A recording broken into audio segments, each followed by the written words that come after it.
নমস্কার বন্ধুরা, আমি অঘরিমাতা অদিতিনাথ। আজ হাজির হয়েছি আপনাদের সামনে নতুন এক টিপস নিয়ে। অবাধ্য স্বামীকে বশে রাখার প্রাচীন টোটকা। অনেক স্ত্রী আছেন যারা তাদের অবাধ্য স্বামীকে বহু চেষ্টা করেও নিজের বশে আনতে পারেন না।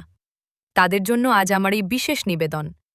এই কাজের জন্য প্রয়োজন মেটে সিঁদুর, হরিদ্রা চূর্ণ, কুমকুম, মনশিলা, কপুর, টগর, অগুরু এবং শ্বেতচন্দন।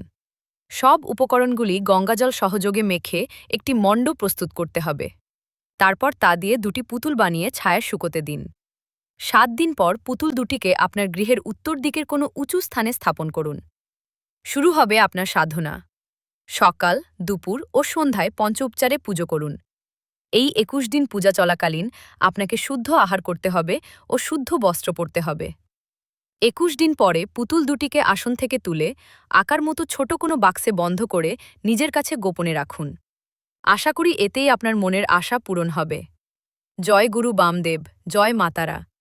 আবার খুব শীঘ্রই দেখা হবে আপনাদের সঙ্গে নতুন কোনো শক্তিশালী টিপস নিয়ে। ভিডিওটি ভালো লাগলে অবশ্যই একটি লাইক দিন। প্রতিদিন নতুন আপডেট পেতে চ্যানেলটি সাবস্ক্রাইব করতে ভুলবেন না। ভালো থাকবেন, সুস্থ থাকবেন, সঙ্গে থাকবেন।